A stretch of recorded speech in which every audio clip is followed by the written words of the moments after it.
चिंटुआ के पापा, अब चिंटुआ के बाबू के आने का समय हो गया है। क्या?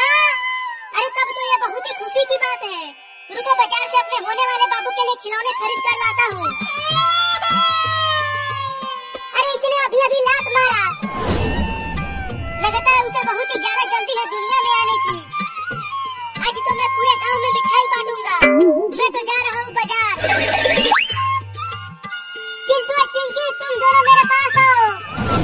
आ रहे हैं मम्मी। क्या हुआ मम्मी, तुमने हमें क्यों बुलाया? मैंने इसलिए बुलाया कि अब तुम दोनों का एक और छोटा भाई आने वाला है। छोटा भाई अमेरिका से आएगा क्या? तू तो बहुत ही बुड़बक है रे चिंटुआ।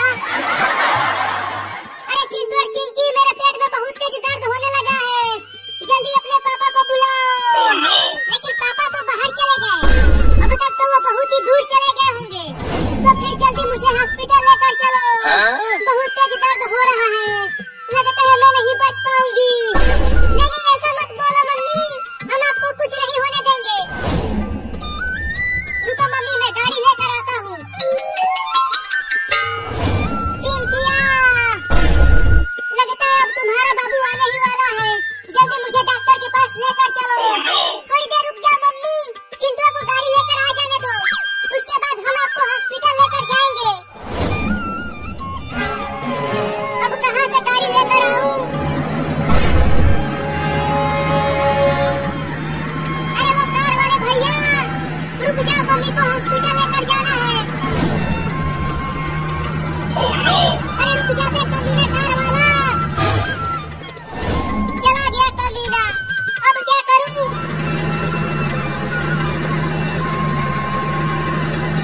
चलता हूँ, अब बुलडोजर को रोकता हूँ।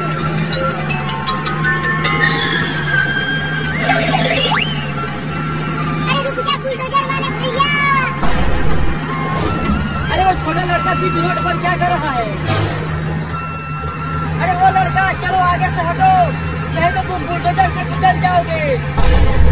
अरे ये बुलडोजर वाला भी नहीं रुक रहा, अब क्या करूं? आइडिया। अरे हट जा ना, मैं नहर की खुदाई करने जा रहा हूँ, देर हो जाएगा, जल्दी हट जा। ये देखो नीचे पैसा पड़ा हुआ है, ये तुम्हारा पैसा है। यह पैसा?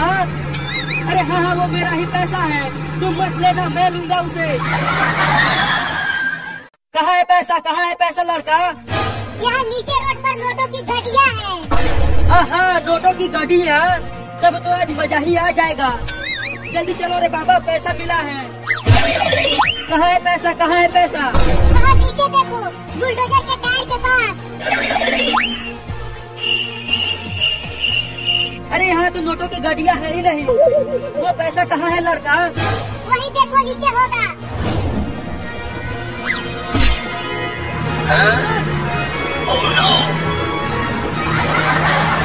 अरे ये बुलडोजर कैसे चलने लगा? मिला पैसा।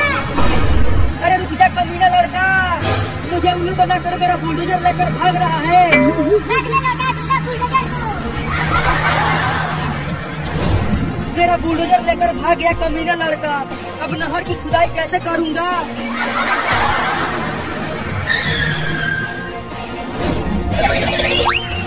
मम्मी बाहर गाड़ी लेकर आ गया हूँ।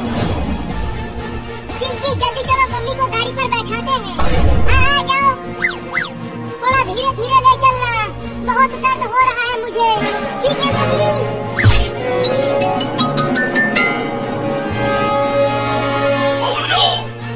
अरे चिंटुआ, तू तो बोल रहा था कि तूने गाड़ी लाया है, लेकिन ये तो बुलडोजर है। बहुत कोशिश के बाद बस यही मिला, तो ले आया इसे। चलो अब इसी में, चलो अब चलते हैं। अरे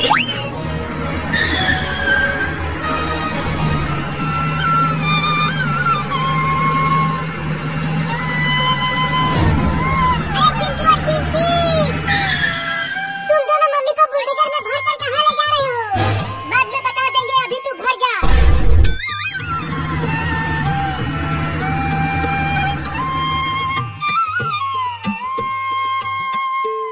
चलो तुम दोनों बाहर जाओ। अंदर नहीं रह सकते क्या डॉक्टर? बाहर जाओ और इंतजार करो। कहाँ जाते हैं? चिंटू लड़का होगा या लड़की?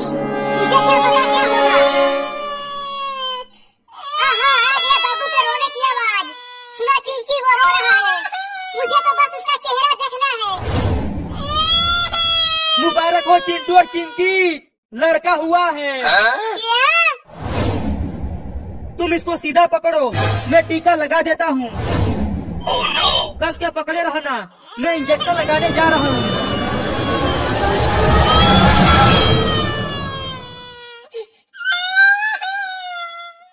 हमें दिव्य ज्यादा है कि रब्बुल करीम ये फरमाते हैं कि बहुत अपनी शान करीम के ज़ुबान माफ़ फरमा सकते हैं, लेकिन अल्लाह के बंदे के हक़ जिसने कमाल किए हैं वो जब तक अल्लाह के बंदों को उनका हक़ न दे दे माफ़ नहीं फरमा सकते।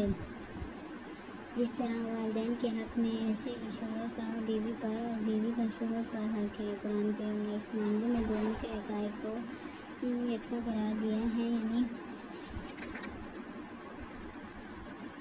यानी अगर शोहर बीवी से अपने होना चाहता है तो यही शक्ल बीवी की है कि इसका हक़ है कि वो अपने शोहर से पूरी करे।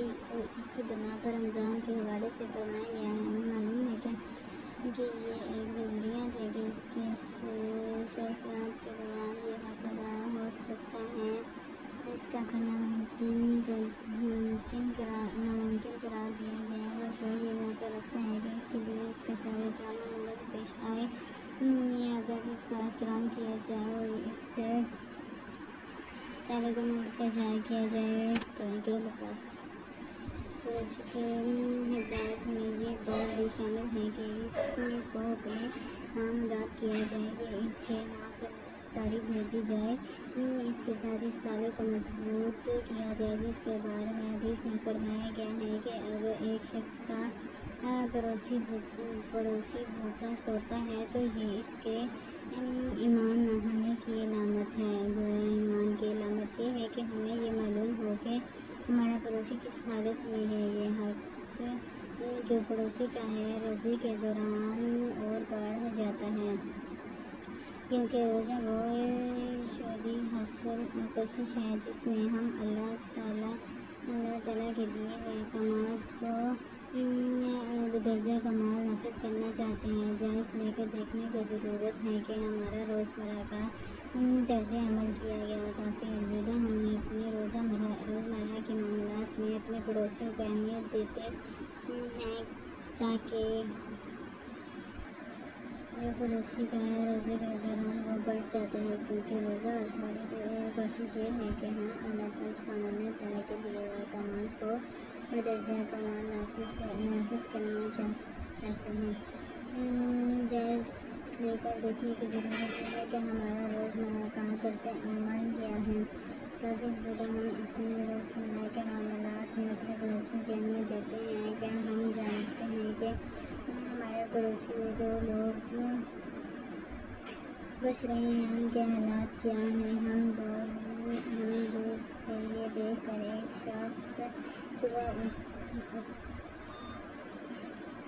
8 बजे या 7 बजे अपने घर से निकलता है, अच्छे खलूस के पास में मजलूस है, दफ्तर में दफ्तर की तरफ जा रहा होगा, ये फैसला नहीं कर सकते वो किन मसाइल मुश्किलात में मुब्तला है, इसकी ज़रूरियात क्या है। जब तक इससे करीबी ताल्लुकात काम ना करें हम इसके बारे में ना कोई अंदाज़ा नहीं हो सकता। रमज़ान के दौरान एक पड़ोसी को अपने यहाँ मुतलका करना या इसके यहाँ अफ्तारी भेजना इसके हुकूक की मुकम्मल अदायगी नहीं कहा जा सकता। ये तमाज़ एक तारुफ नहीं कहा जा सकता है। इसके साथ में बात कर ये अंदाज़ा हो सकता है कि हम इसकी किस तरह मदद कर सकते हैं। रमज़ान के अलावा भी अगर घर में कोई ख़ास खाने की चीज़ तैयार की गई हो और पड़ोसी के यहाँ इसका हिस्सा भी भेज दिया जाए तो यह मोहब्बत बढ़ने का एक अच्छा ज़रिया बन सकता है। इंसान माशरे में इख्लाफ एक फितरी चीज़ है लेकिन अगर इख्लाफ बदकलामी और गाली गलौज की शक्ल इख्तियार की जाए तो दीन में हमें इसकी इजाज़त नहीं देता। रोज़ में ख़ुसूसन अगर कोई शख्स हमारे हाथ पर डाका डाले और हमसे बदकलामी या झगड़ा करे तो सही इस्लामी तरीका इसकी तालीम नबी करीम सल्लल्लाहु अलैहि वसल्लम ने हमें दी है। वो ये नहीं कि सिर्फ ये कहकर मैं रोज़े से कोई बात को ख़त्म कर दिया जाएगा, गोया अपने इस हक़ के बावजूद के बात के बदले बात कही जा सके। हदीस में हिदायत की गई है कि बजाय जवाब देने के हक़ को इस्तेमाल करने के सिर्फ ये कह दिया जाए कि मैं रोज़े से हूँ। इस तरह आप जाने ये पैगाम जाएगा कि सलाहियत के बावजूद जवाब नहीं दिया जा रहा और दूसरी जानब दूसरा फ़र्द को अंदाज़ा होगा कि उसने एक बड़ी बात कहकर गलती की है। इस्लाम चाहता है कि जो किसी पर ज़्यादती करे इसका जवाब वैसे ही गलत करके नहीं बल्कि भलाई से दिया जाए। अगर गौर किया जाए तो गफूर रहीम का ये पैगाम माशरा से इख्तिलाफ, दुश्मनी और हक़ तलफ़ी के ख़ात्मे में अहम किरदार अदा कर सकता है। इस भलाई पर रमज़ान में अमल किया जाए तो इसके अजर में 70 गुना बल्कि इससे ज़्यादा इजाफ़ा हो सकता है। अशरे के अंदर एक छोटी सी भलाई और खैर का करना ऐसा ही है जैसे एक छोटे से पौधे को लगाया जाए, इसके जड़ आहिस्ता आहिस्ता गहरी होती जाए और इसका तना इतना मजबूत होता जाए कि इसकी शाखें फैलती जाएं, हत्ता कि इसके साए तले पूरी इंसानियत आ जाए। गोया ज़्यादा ज़िक्र बात के हवाले से हमें ये पैगाम दिया जाता है कि रोज़े के महज इस ज़ात की इस्तिलाह हद महदूद ना समझे बल्कि इसके ज़रिए इंसानियत की खिदमत जो माशरे में अदल को क़याम अफराद को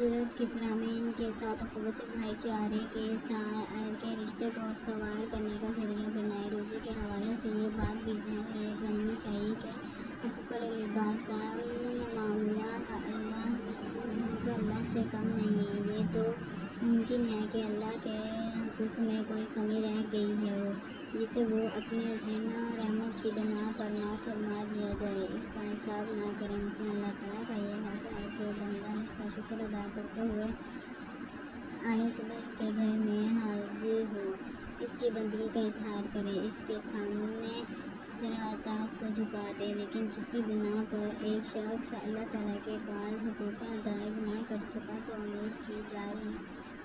उम्मीद की जा सकती है कि अल्लाह सुब्हानहू तआला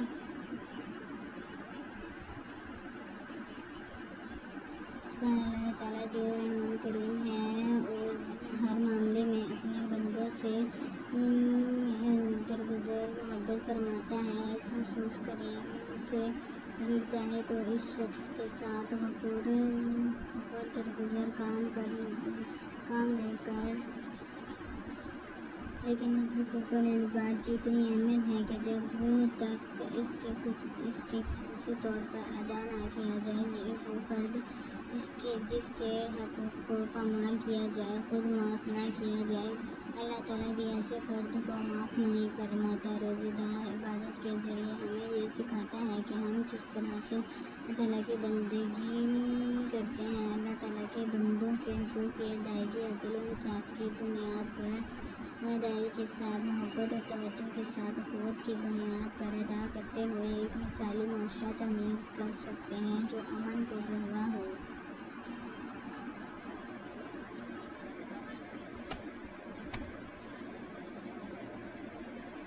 कुरान करीम की इज्तिमा पर गैर मामूली ज़ोर देता है कि इस्लाम में तमाम इबादत इज्तिमाई हैसियत रखती है। कुरान करीम और सुन्नत मुतहरा ने हमें यह दुआ सिखाई है कि वो सब इज्तिमाई दुआएं हैं।